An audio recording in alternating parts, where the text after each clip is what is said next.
Hello, everybody. It's nice to see you. My office upstairs where I usually sit is way too hot today. So I'm going to try to manage to sit here in my pretty corner, which is very bright right now.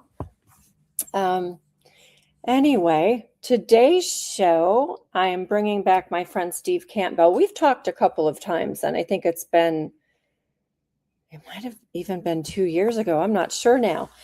But we're going to talk today on a topic that is really important to both of us.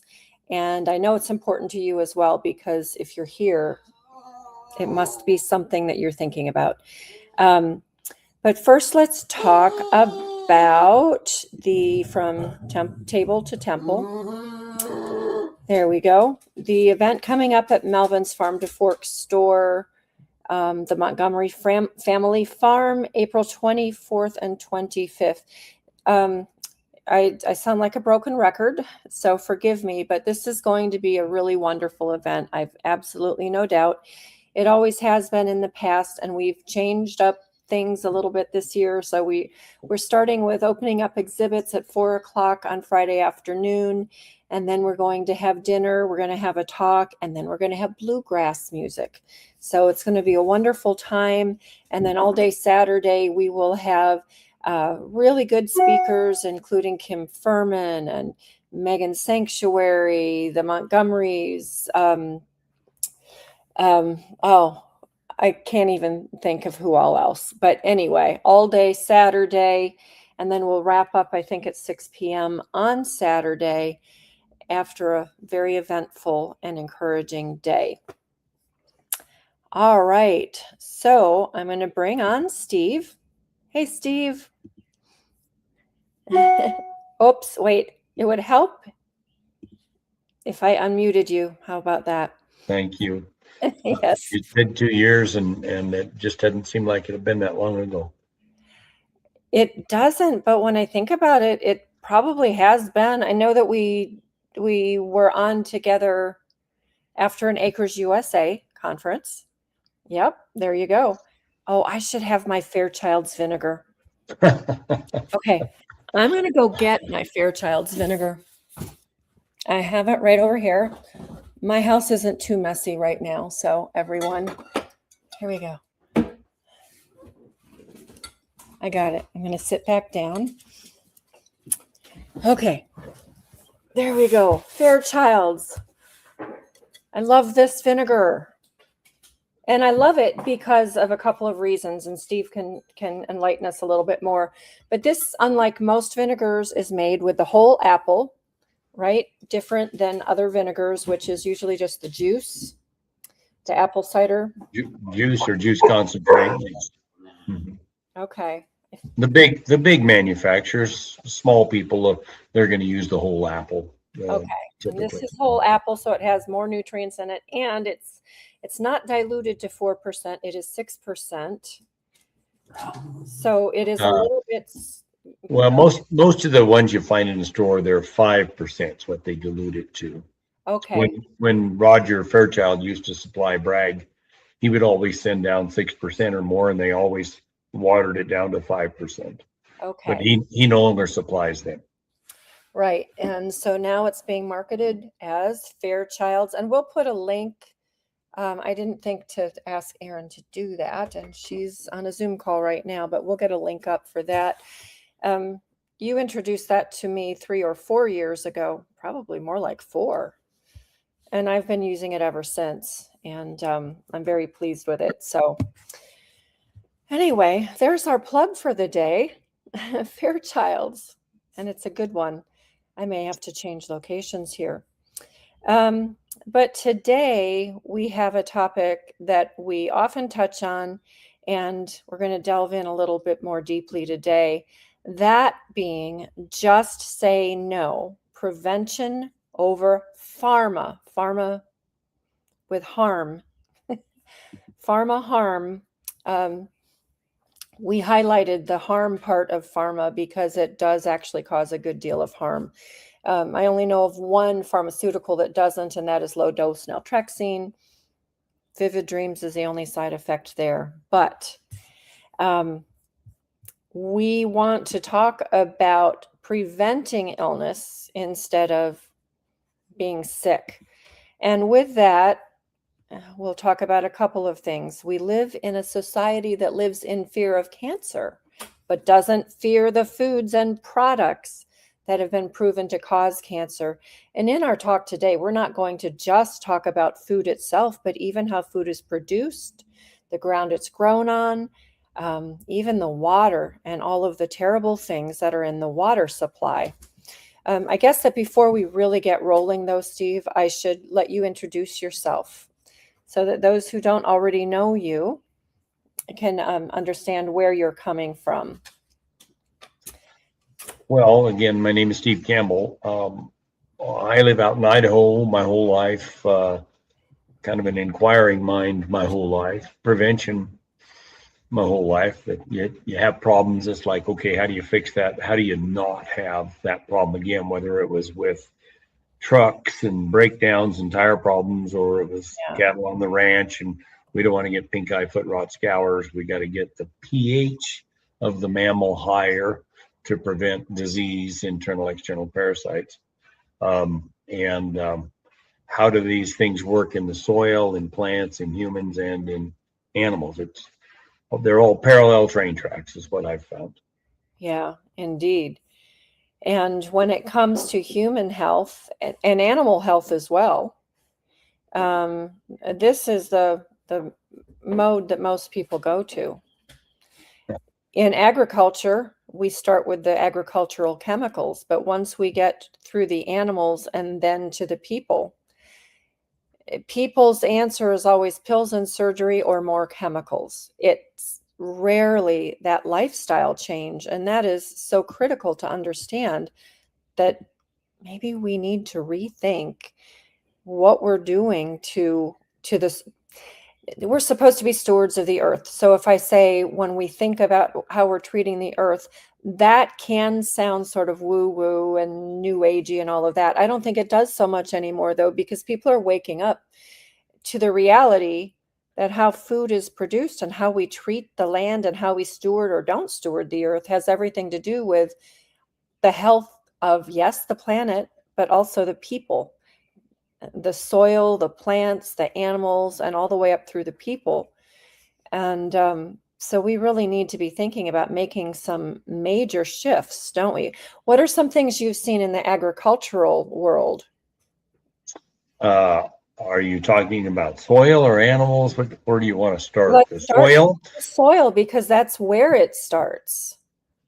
Well, I liked it when Gabe Brown says, I don't want to be sustainable. I don't want to sustain an already degraded resource. I want to regenerate. I want to get back to what it used to be. And, he's looking for 3 foot deep black cottage cheese in the soil. So all the aggregates there and all the carbon that you've stored. But for me, the most important thing to regenerative agriculture is we've got to feed the biology in the soil first.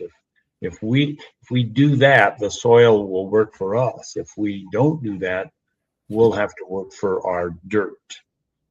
And just a side story here, the Haggertys in Western Australia, they bought a piece of dirt no one could grow anything on, and they took this compost tea, the same thing as the Johnson-SU, Johnson-Su bioreactor, and they inoculated the wheat and planted it. And then a couple of weeks later, they did an in-furrow with some more of this compost tea, and then they foliar fed the wheat, and then it ripened. They harvested it. They went to the granary, got their check. They go to the bank. They now own the ground. That is not the story. And every single drill row out there in that field, here is a plant no one had seen growing in Western Australia in 40 years. The seeds laid there for 40 years until the biology in the soil got good enough that it could grow again. 40 years. 40 years it waited for us to get things right again. Because we had it so wrong for so long. Chemicals, soil disturbance, bare soil, you're baking all the biology, killing all the biology, you're When we disturbing all the biology. Yeah. Um, you've just said a whole lot right there.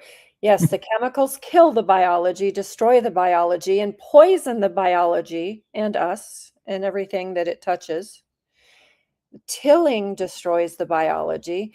I've thought oftentimes people think about plowing, and there are Bible passages about tilling and plowing and planting, and I don't think people realize that we didn't used to plow like we plow now. A plow might be cutting a row to plant seed in the past, but modern agriculture has been turning the soil over completely to bare dirt, spraying to kill everything, then planting, then spraying the nutrients that should be in the soil, but we've destroyed it. And we're not putting all the nutrients back, and we're putting them in chemical form also. So with what you just said, in the early 90s, there was a Dr. LeBeau et al. And friends.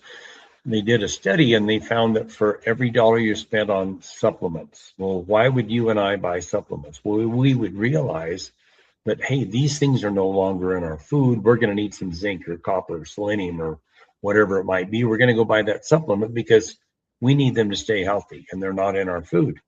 Yeah. They found that for every dollar you spent on supplements, what was missing in the food, you save $40 over the rest of your life on pharmaceuticals.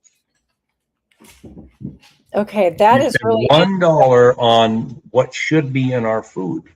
You save $40 over the rest of your life on pharmaceuticals. Well, if we don't even have to buy the supplements, if somebody's growing clean and mineral-rich food, what's already in the food, we're not even having to buy supplements. Yeah, that's right. Know your farmer. The whole food.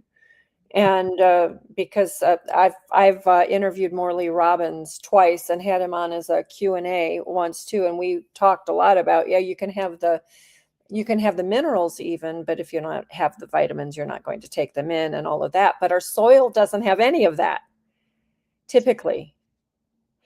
There's a book called Pharmacology, and it's about how the biology in our soil, if we have that, then we'll have the biology, the microbiome in our gut. Yes. Yeah, exactly. And you mentioned the word regenerate, and I think it's important for people to understand that we should be farming regeneratively always. The labels are important. Sustainable used to be the buzzword. Organic is not what it's cracked up to be, but regenerative means that we're not poisoning, we're building soil microbiology, which then builds healthy plants, which builds healthy animals, which builds healthy people and healthy everything. So regenerative is key. Is that how you would put it? Yes, and like Wendell Berry, we need more eyes to the acre. So somebody needs to rewrite the words, regenerate, dance to the music. We need that at some of these gatherings, where people kind of get into it. Well, we'll have to contact some songwriters and see if Okay. we can do that. I know a couple. Maybe we'll get. Well, you put quotes around it, and you get social or what do they call it? Artistic license or something. Yeah, I think so. But that is really important. So we're talking soil or health from the soil up. I see, just as I see nutrition as taught biblically, and Weston A. Price Foundation principles, biblical principles, I see that also biblical principles in agriculture as well are regenerative in nature, and that's design. So if we're following biblical practices in agriculture and biblical principles in our health and nutrition, then we've got a fully regenerative cycle going, and that's what we're wanting. That's what we're wanting to do. Maureen, a question here, and I kind of want to short circuit something. What would you say, who would you say is your average listener, watcher, viewer of what we're doing? And the reason I've asked that is I want to talk about how to make mineral water for the house. The same 92 minerals that are in our blood, except iron and magnesium are reversed. It's the exact same balance as ocean water, and that's what's in our blood mineral wise.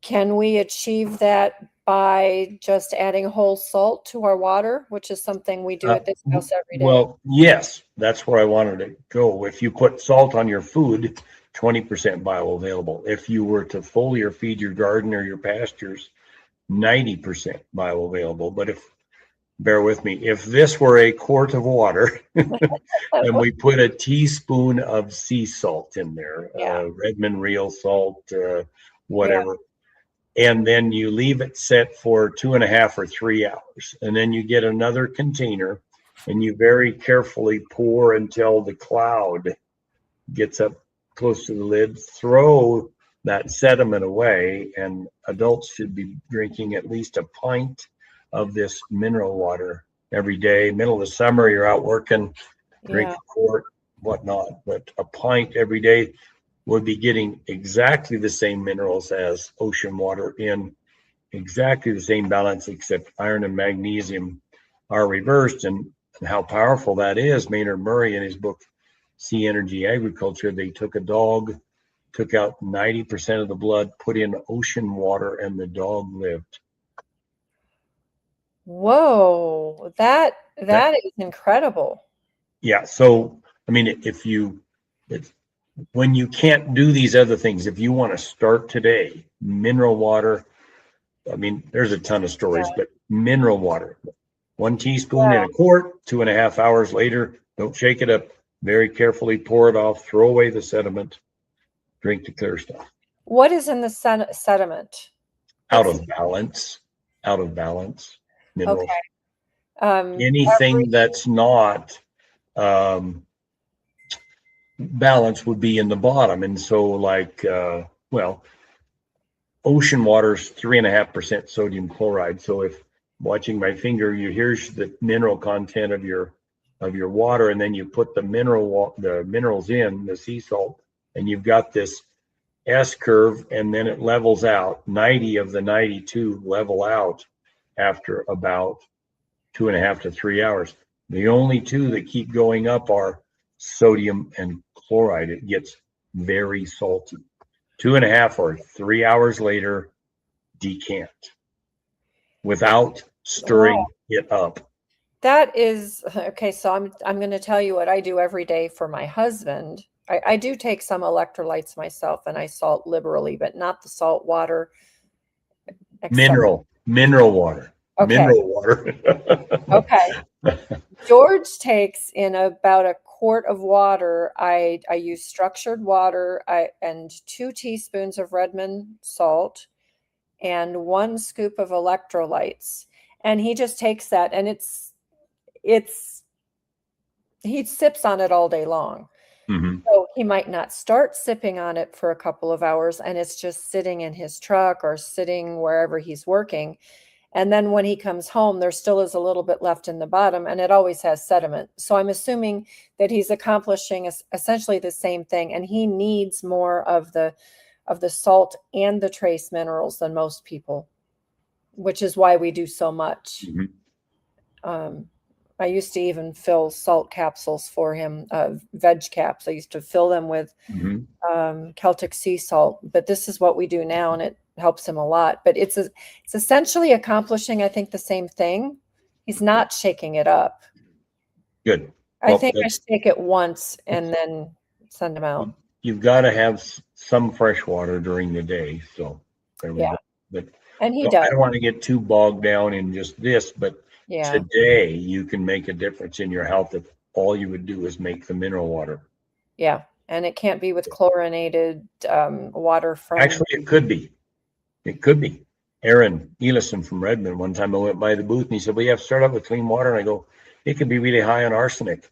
you put enough sea salt in there, everything except nature's balance.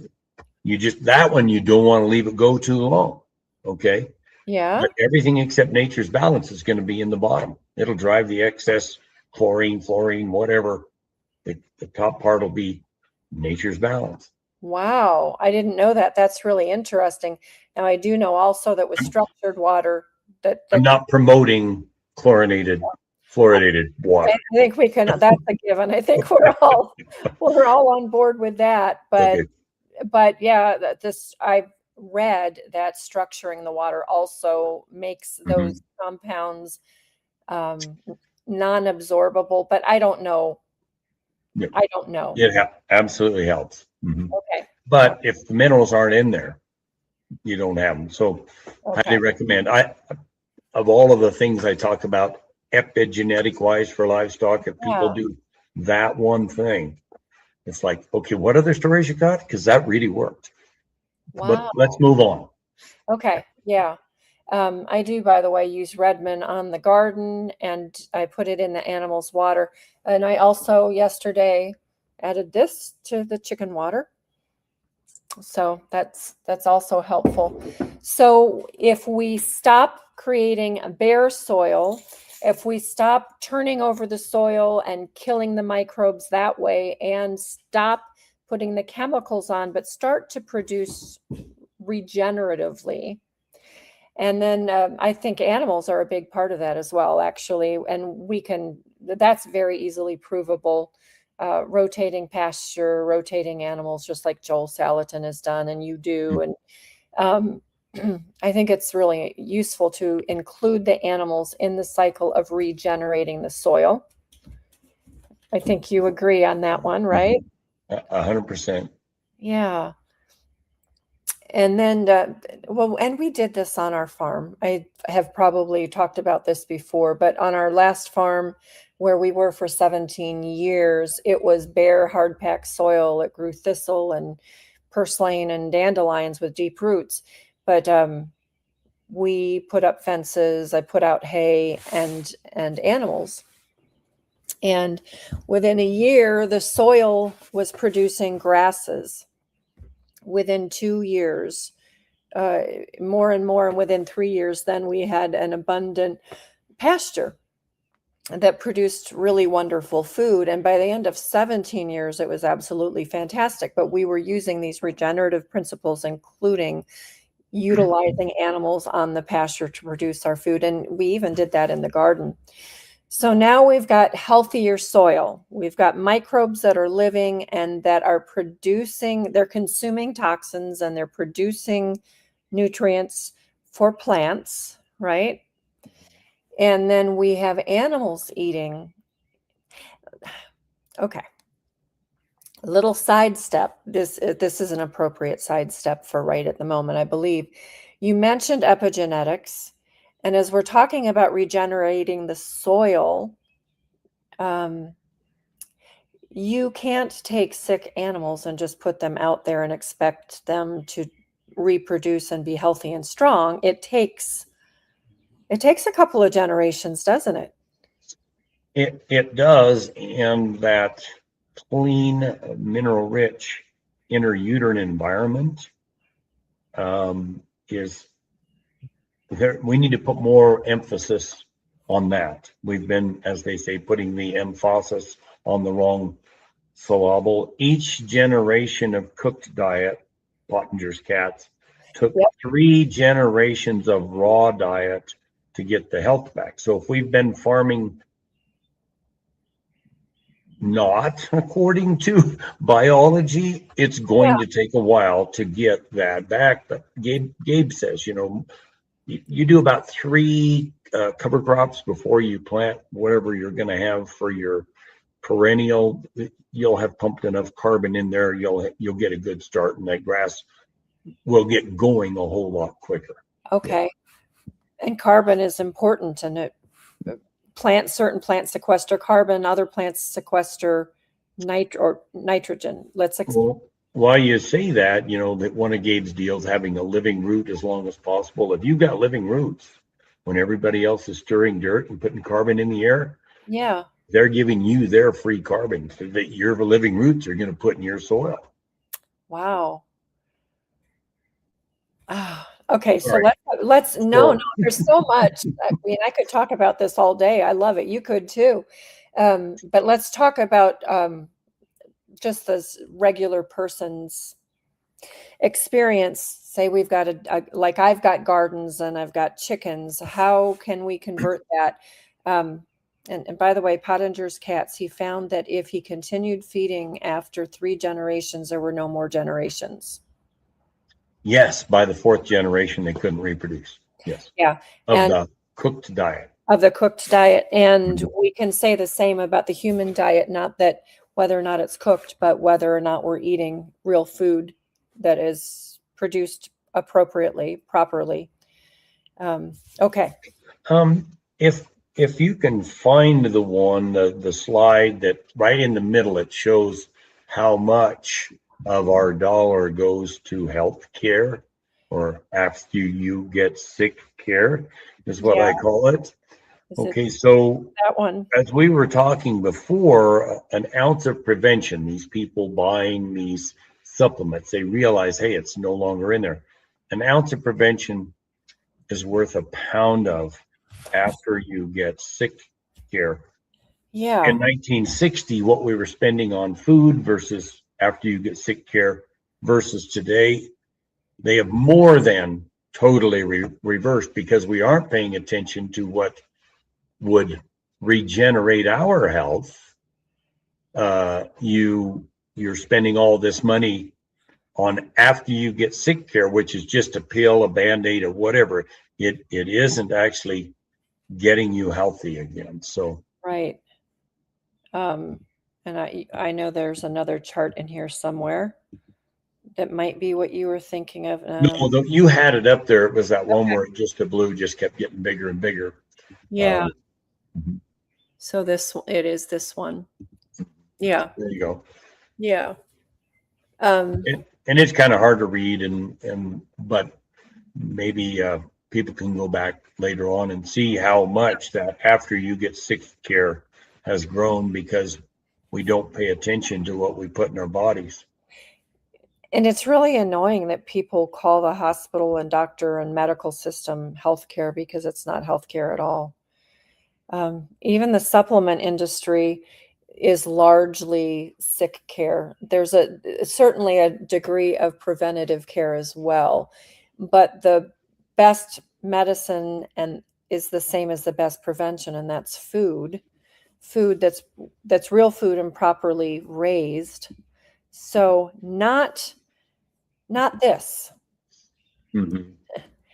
And not that's me in, I think it was near Nuremberg, Germany. I've mentioned this before, but not to you. We had been in Austria for a couple of days, and on our way back, we were just all famished, and there was no place open because it was a Sunday evening, and they closed things down on Sundays. The only place open was McDonald's. I hadn't eaten at McDonald's in 30 years. Yep. And I didn't know my daughter was taking a photo of me, but yep, she was. It was That's good. Yep. I was not a happy camper. But anyway, this is what people are eating today. And then the top employer by state is now in 2024, the main industry is healthcare. After you get sick care. Yes, exactly. That is crazy. Isn't it? Wow. I hadn't looked closely at that slide until now, and I am absolutely appalled. That's just bonkers. Oh, man. Well, here we want to help people be healthy and well and not get sick. So we only need hospitals when we have a car accident or something major, instead of calling a healthcare industry that. We don't want to call it that. Yeah. Yeah. Because that's not what it is. You had mentioned, yourselves growing your own food in the garden. Yeah. They make a little thing that goes on the end of the garden hose, and it's kind of got a little nozzle out here and a thing you can turn on top for how fast you would like to suck everything out of this quart container and foliar feed the plants. Yeah. Well, if Yes. you would take a quart of water and put in a tablespoon of the sea salt and shake it all up, and then you just go out and you're not trying to irrigate, you're just trying to get a little bit of that mineral water on every plant. Okay. Well, within 4 hours it's in the plant, we now have those. Tomorrow, everything in your garden is going to taste better, and those minerals will be 90% bioavailable because they're now attached with a carbon atom in a plant, and they're way more bioavailable. Well, if you start to get any sort of bug pressure, time to get out 1 tablespoon, and maybe it takes a half of one of these things to do your garden. Maybe you got to mix this up 3 times because you have a big garden. But yeah, Yeah. you get any kind of bug pressure. Bugs are Mother Nature's cleaning crew out there. What's eating not fit for man nor beast. If the mineral content's high enough, they stay away because that mineral sugar would turn to alcohol in their blood, and they have no way to get rid of it. They would die. They know a way to stay away from the good stuff.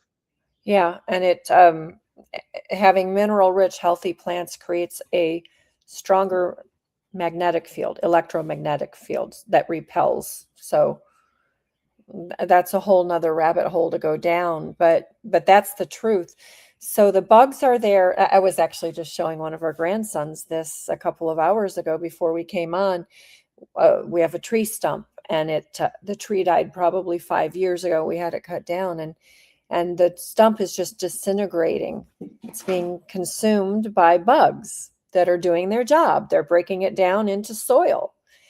Um, so that's a healthy.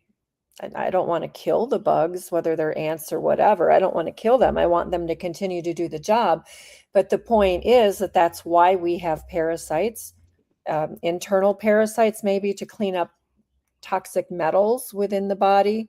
Um, Other bugs that consume the weak plants. Um, I notice that I don't get bothered by mosquitoes much at all, but then I know people who are consumed by mosquitoes. And I'm guessing that that's because their bodies are weaker because they haven't been well nourished. Well, first and foremost, they're acid rather than alkaline. And when I changed my diet there after I broke my ankle, got rid of the inflammatory foods, sugar, hydrogenated oil, concentrated carbohydrates. The pain started going away because I was no longer as acid. But I guess Band-Aids against mosquitoes. Well, until you stop eating sugar, they're going to keep eating you. Until you stop using hydrogenated, vegetable fats, animal oil.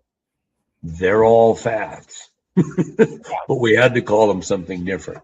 Yeah. Anyway, concentrated carbohydrates, wheat, rice,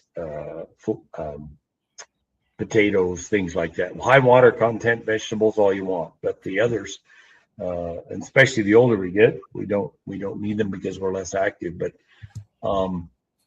so vitamin E, iodine. It seemed like there was one other one that I was thinking of that would tend to repel mosquitoes. But yeah, iodine.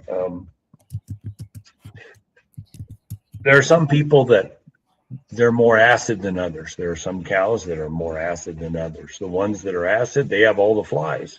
The ones that stay alkaline, eating the same food, they don't have flies.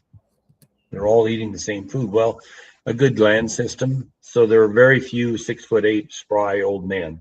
A 1,400-pound cow doesn't have a gland system 1.4 times the size of a 1,000-pound cow. So we're spreading out that immune system over more pounds. Okay. Wow. That's kind of a lot to think about, but Well, we don't need to go down that rabbit hole, but we, the we immune talked system, earlier about what how you're many doing, rabbit holes could we run down. but that clean, mineral rich. I mean, there's Yeah. a 15-minute long TED talk, epigenetics by Courtney Griffins. In the middle of that, she's talking about these agouti mice that are obese, yellow, and disease susceptible. And if you continue to feed them the same thing, they have a obese, yellow, disease susceptible offspring. But if you feed her something different, the right thing in utero, she can have a skinny gray mouse. DNA is exactly the same, but clean, mineral rich, you got a different outcome. That's really fascinating. I want to watch that TED Talk. You said it was by Connie. Courtney Griffins. That's just about 3 minutes in the middle of it, but there's things that get turned on that shouldn't, or don't get turned on that should, if you're not feeding it correctly. And it's crazy how well it's working in cow herds across the U.S. to get that right before the cow and bull ever get together, and then during pregnancy and at mom's side. And yeah.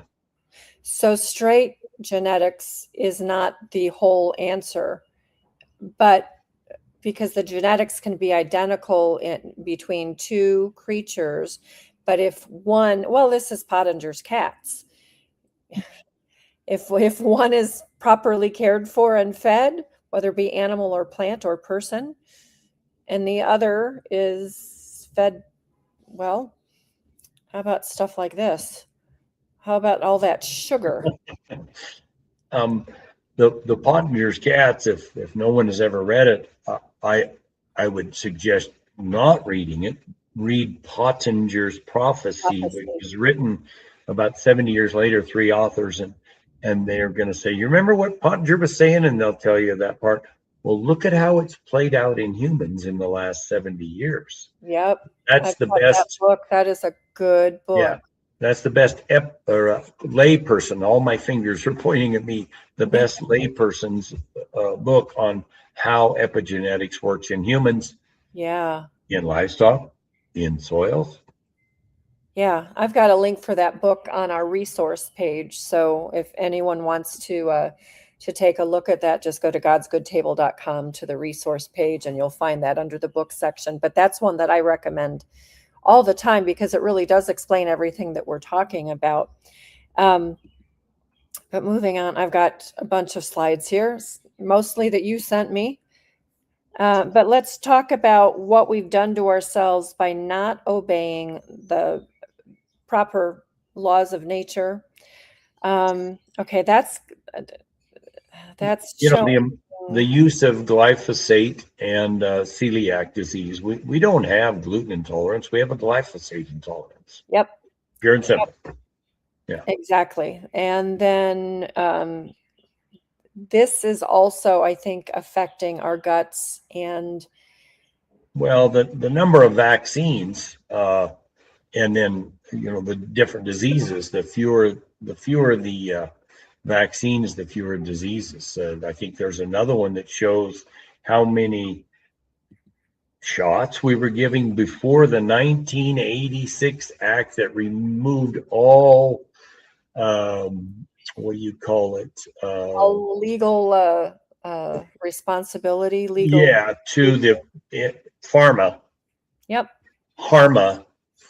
Yeah. And look at how many they've introduced now. And I mean, I have 2 favorite things that I've given money to over the years. Starting back in the 80s, it was Hillsdale College. No government funding. But now the one that I'm more passionate about than anything else, Children's Health Defense. If we don't save our kids, there's no future for us. And if we don't stop that thing right there, there's no future for us. Yep. This is super, super critical. And it all goes back to, well, actually, I've got another slide. Let me find the other slide. I think it's this one. Yep. We're never going to find health in a pill.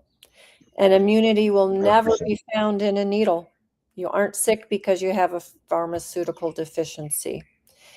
That's it, pure and simple. We're sick because we're living against um, nature's design, God's design, and putting chemicals and nutrient deficient foods into our bodies instead of nourishing. And it starts with what we're doing to our soil. So, Maureen, back to that clean, mineral-rich inter-uterine environment. My favorite story in Nutrition and Physical Degeneration by Weston A. Price. Yeah. He's been in a village in Peru at 10 or 12,000 feet for a week or 10 days. And all of a sudden there's this commotion. Well, what's going on? Well, such and such a grandma is coming home. Well, where's she been? Down to the ocean. She went down 10 or 12,000 feet and out. Well, what was she doing? Catching fish and drying the eggs. Why was she doing that? Grandma, so that her granddaughters could have perfect babies. She didn't want an HD TV or a Lexus. She wanted her granddaughters to have clean, mineral-rich inter-uterine environment. And all ancient cultures understood that especially in preparation for marriage, young people needed to be fed the extra nutritious foods, like in the Polynesian Islands. Price found they revered lobster and shellfish. Every culture, of course, had their foods, but people understood not the science, of course, but they understood that they needed these particular foods like those fish eggs. And they would do anything that was a priority to them. It was a major priority. So even though it wasn't easy for grandma to hike down a 10,000 foot mountain to go to the ocean, that was something that they did regularly.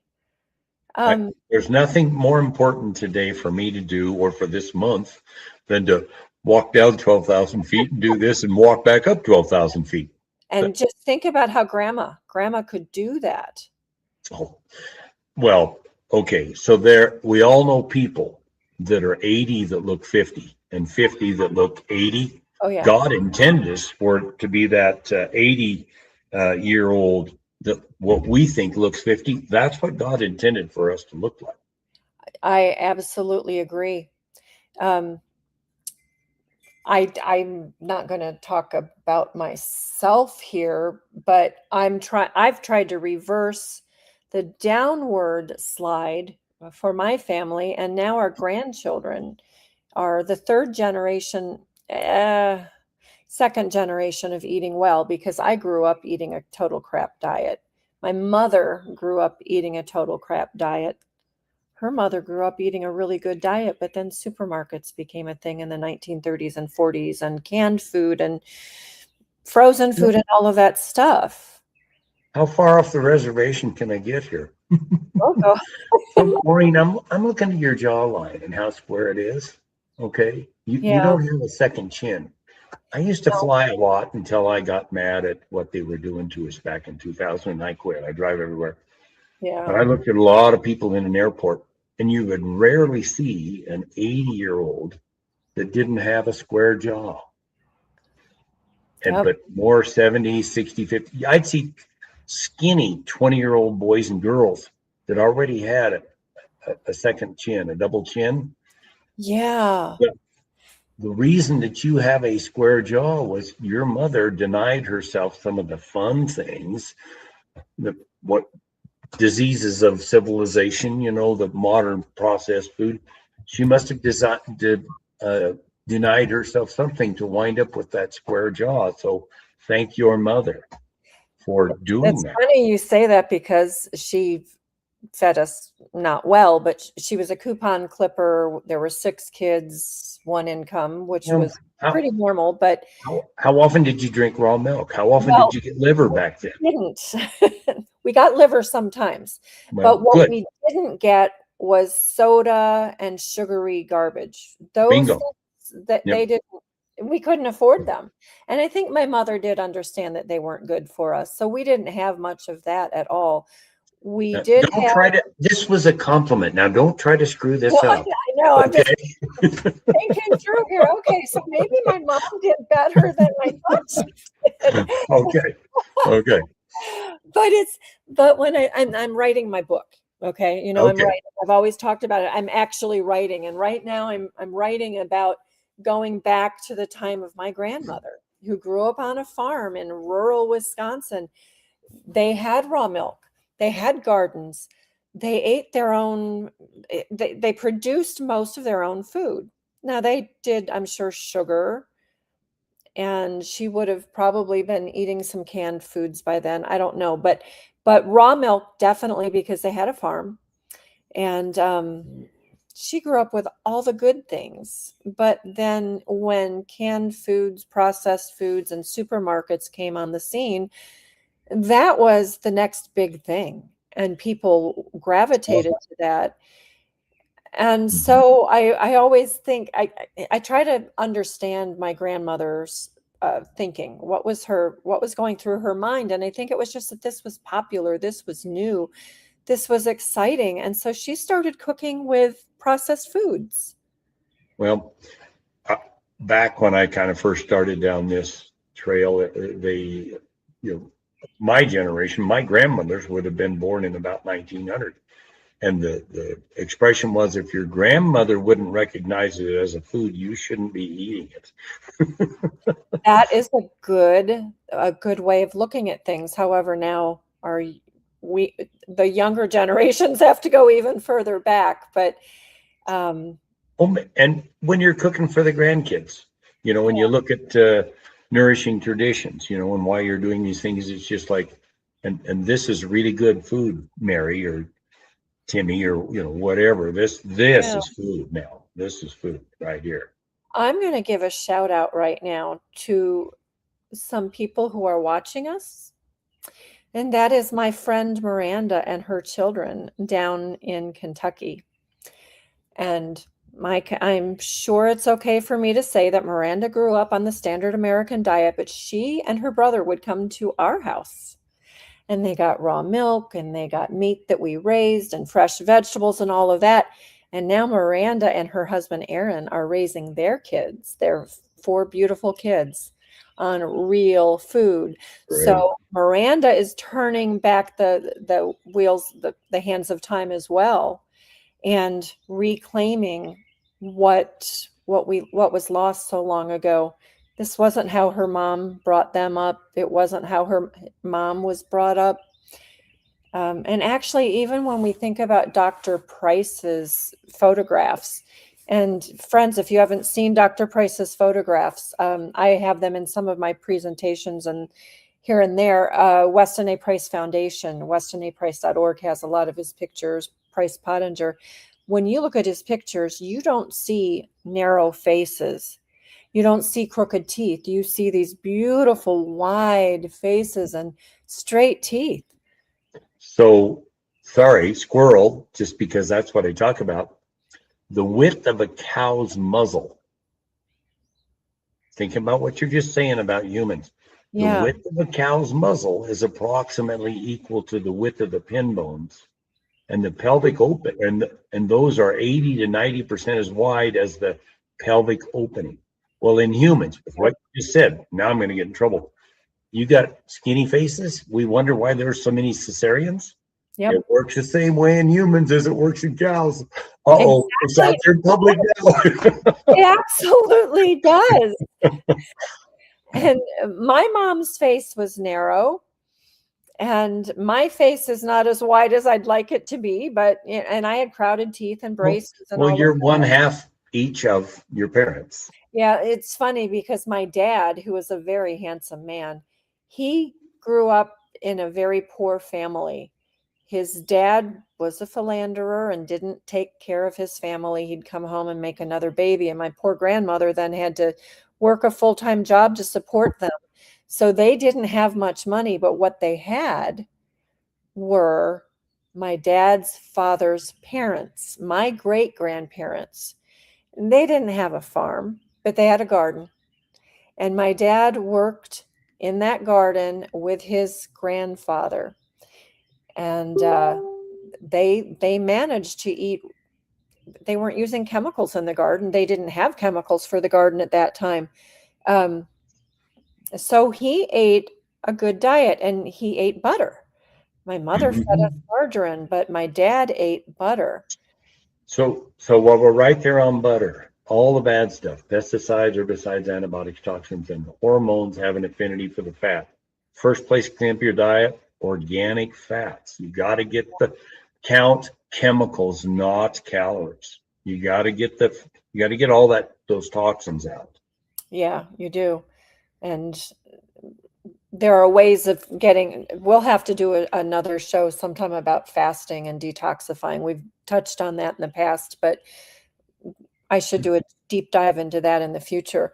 But really, that's where we are today. We are so full of toxins, we have to get rid of the toxins so that we can absorb and utilize the nutrients and fully develop. And that's what I've been going for. You're smiling. Oh, I just thought about a conversation with somebody else, which is not anything we're doing, but it was like one of those things where you think about letters and what they mean and what you've thought about them in the past, but like uh, AI. Yep. Well, with my background, artificial insemination, Yeah, yeah. So somebody asked me about the AI, and so I just kind of go through my whole thing about, well, here's what's best for the cow, and yada yada yada. And he goes, well, thanks, but no, I was talking about artificial intelligence, and that's why I smiled. Sorry. Okay, no, very different thing. Yeah, yeah. And I have questions about the other AI too. But that's not relevant to today's conversation, so we're not going to go there today. Okay.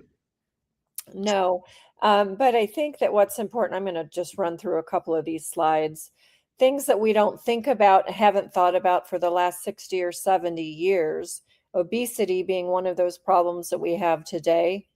And we were talking about fats, which is what made me think of this.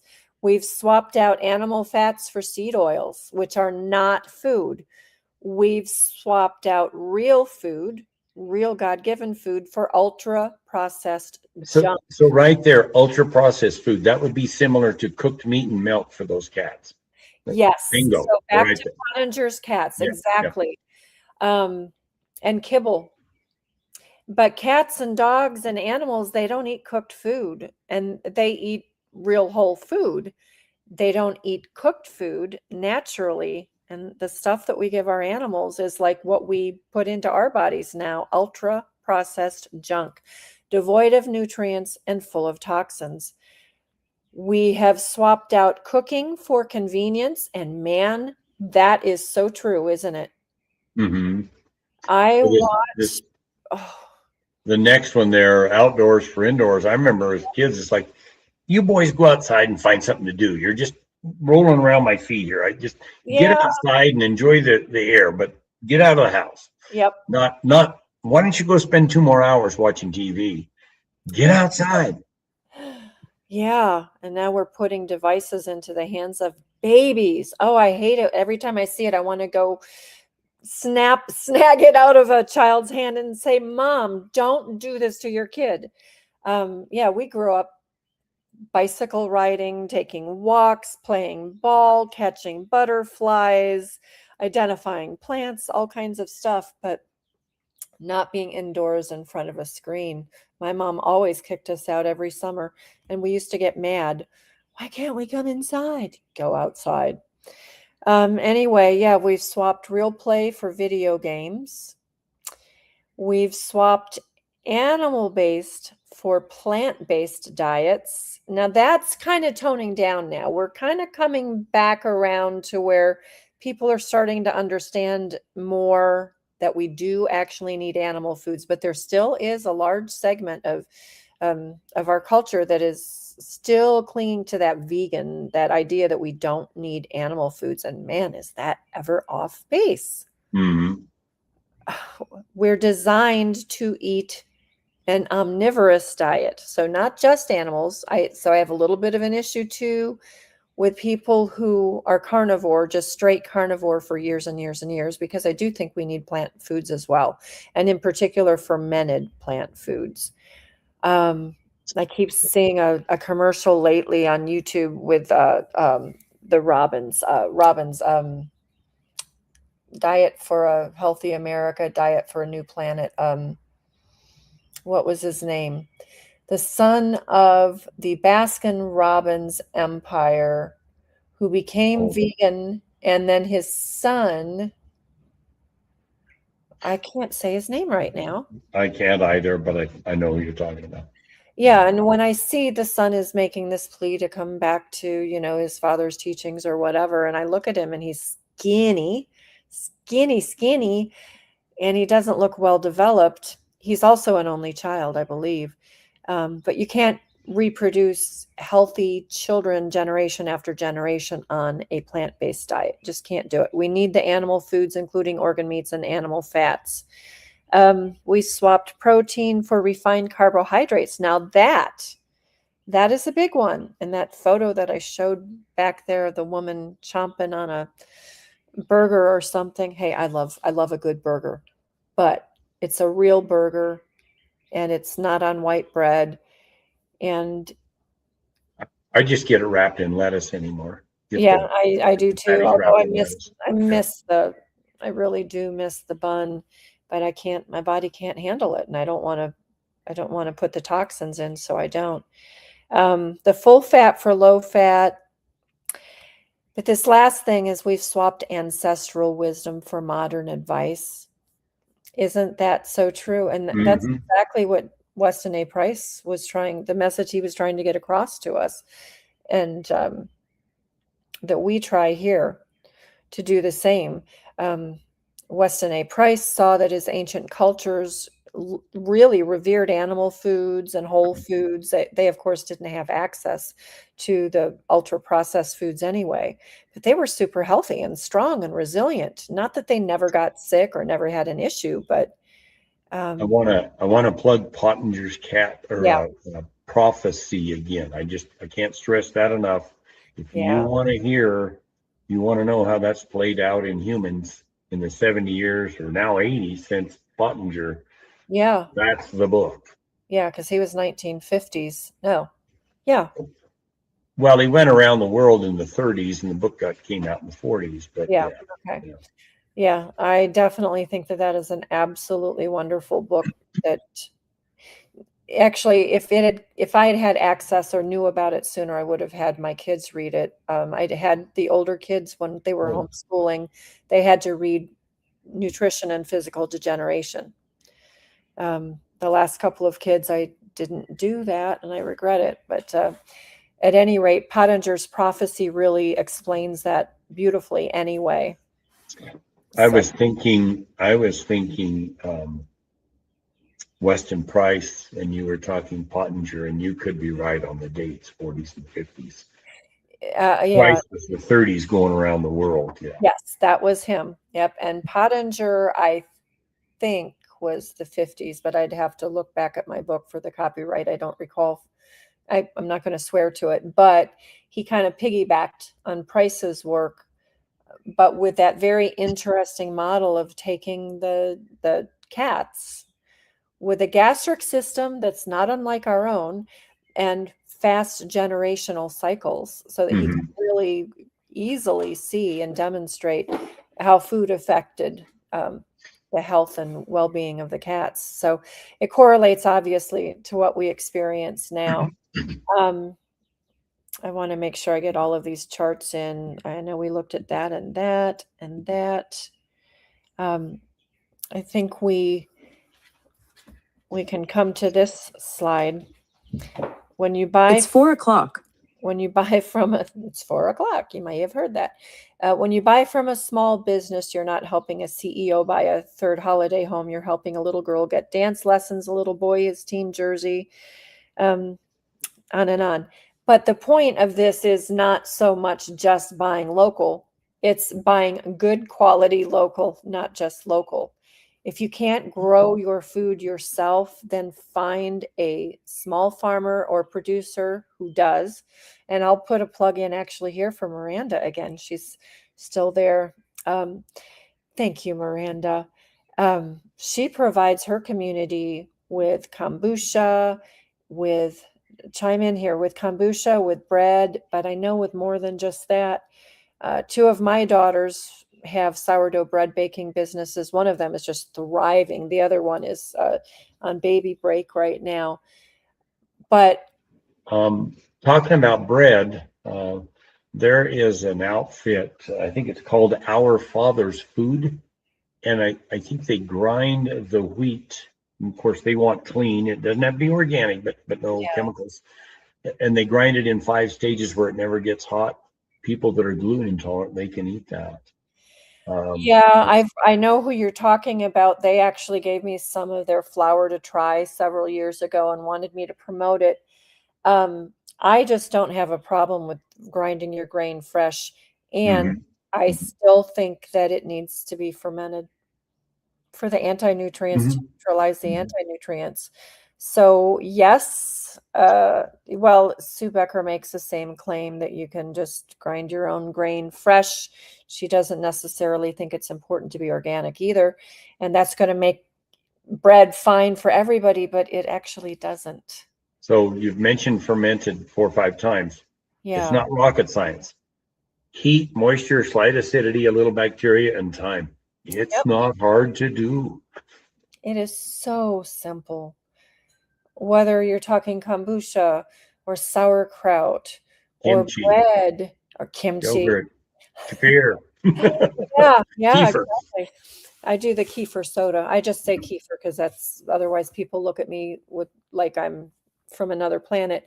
But I do kefir soda for the kids, and I have a gallon going right now since the grandkids from South Carolina are in town.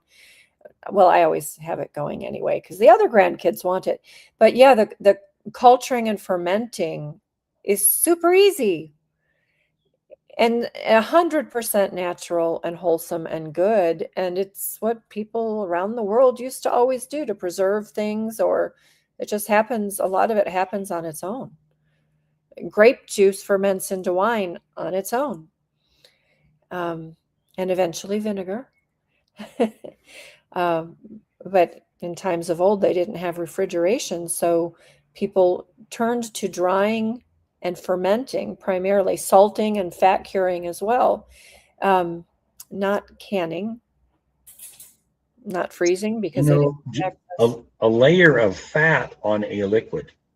Yep. That layer of fat keeps the what's in the liquid from. Okay, you already know. Oh, no, I'm glad you brought that up. No, thank you, because I do tell people that all the time. Even Weston A. Price people don't realize that. I can make a gallon of bone broth, and I always concentrate it, and sometimes down to almost nothing. But I can keep it, if it doesn't get used, in the fridge for a couple of months with the fat seal. It doesn't Hmm. go sour. Hmm. Um, it doesn't typically last for more than a week in my house. I make at least 3 gallons a week. Just yesterday, I decanted a gallon, and I reduced it.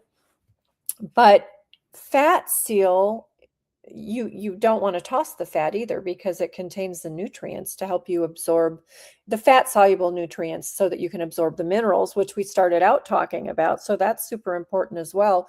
And all of the minerals that are in a bone broth, minerals and colloids and all of that, we need the fat with it. But then there's also the example of duck confit, or years ago I read the Little Britches series to my kids. Have you ever read that? I have not.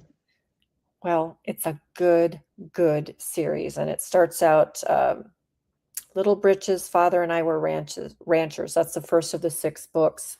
The second one is Man of the Family, and then it goes on from there. But at any rate, at one point, he's a young adult and he's out west. He wants a contract to feed the railroad workers as they're building the railroad across the U.S. This is the true story of Ralph Moody's growing up 100+ years ago. Anyway, um, he got the contract, but without refrigeration, he had to store sausage patties was the main thing that he was talking about in this particular section pertaining to what I'm talking about, fat. Um, he stored sausage patties uncooked in fat. It was actually in beef tallow because they didn't have much pork out there at that time, but they had cattle. It was out west, maybe Montana, I don't remember. Yeah, so he stored raw meat in crocks, completely submersed in fat for months. And that's how he fed the railroad workers. Well, that was one of the things that he used to feed them. But we don't have to, I think the point that you and I both are making is that we don't have to kill and destroy the food in order to keep it. And by not killing it and destroying it and using better methods of growing from the soil up and then preserving as well as consuming, we actually. Well, you kind of wonder why we got to where we got with the soil or the dirt. I mean, Gabe Brown's book is Dirt to Soil. Well, we subsidize tons, pounds, and bushels. Well, what can I do to get more of that? Human beings eat to get vitamins, minerals, and enzymes. The more of those there are in whatever we eat, the better it tastes, the more nutritious it is, and the less we have to eat every day to get what our bodies are looking for. We could grow half as much food and nourish. Yes. We wouldn't slop the hogs. We could nourish the hogs. The 1 year I had pigs and I nourished them.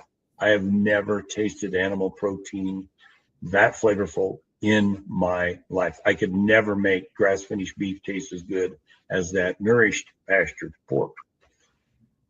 That's really interesting. And say the name of that book again, Gabe Brown. Dirt to Soil. Okay, that's what I thought. All right, just wanted to check. I'm putting it out there in the universe so we can put a link to that as well. I think we've covered a lot of territory today, and we could keep going and going and going and going, but I think we'll wrap it up for now. But I want to ask first if our audience has any questions. Miranda's saying that they're working on building a community, and I'm seeing that happen. I was visiting them just a couple weeks ago, and there was a reporter there doing a story on she and her family and how they're doing that very thing, feeding and nurturing their family through homesteading. But if we didn't say it before, an ounce of prevention is worth a pound of after you get sick care.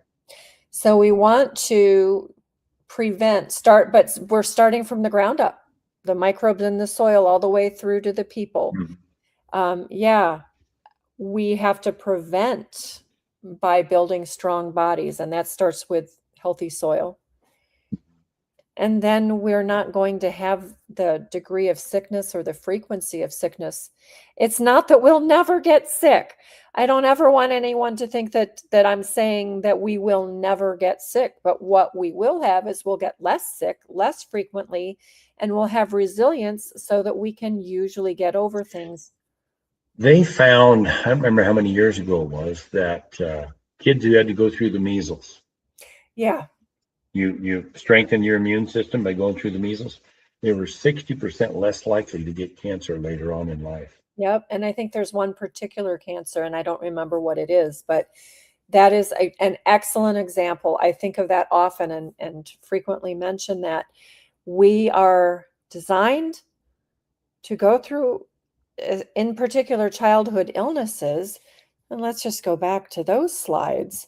We're designed to go through those illnesses, and that builds a strong and healthy immune system, a strong body that becomes then resistant to much more dangerous things. Measles is not dangerous unless you are already weak and depleted. But in a strong and healthy body, measles is just a bump in the road. Likewise, chicken pox. One of our kids, at least one of our kids, had the mumps. We've all gone through whooping cough. Most of our grandchildren have also gone through whooping cough just almost a year ago. I was listening to a podcast when I was out walking this morning, and there's more glyphosate and glyphosate in the MMR shot than any other jabs. I hate calling them vaccines because they're not made like vaccines used to be made 60, 70, 80 years ago. Which they weren't good 60, 70, 80 years ago. Now, Now they're exponentially worse Yeah. and exponentially more also. I always think about this in relation to this particular topic, just speaking from a biblical point of view. We like to quote the verse, I am fearfully and wonderfully made. That's David in the Psalms. Um, if we actually believe that, then why do we think we have to correct some lack, some error, some um, miscalculation maybe in our creator as he designed us? If you truly believe that we're fearfully and wonderfully made, that we're perfectly designed, then why can't we just let our bodies and our children's bodies go through measles, mumps, chicken pox, and all of those things because we are supposed to?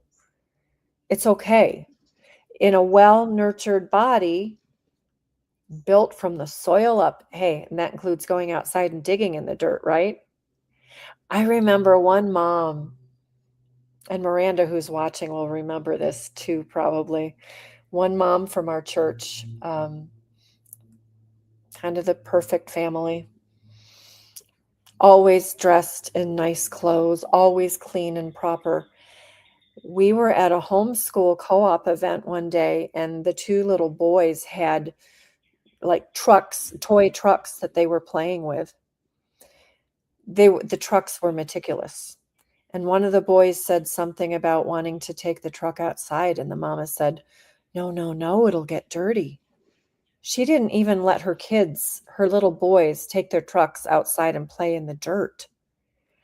We Man, never played with them in the house. They were always in the dirt. yeah, our kids too, man, they were actually, they sometimes were even sleeping outside in the winter, making igloos and taking sleeping bags, and didn't matter what time of the year it was, they were outside. They loved to be outside.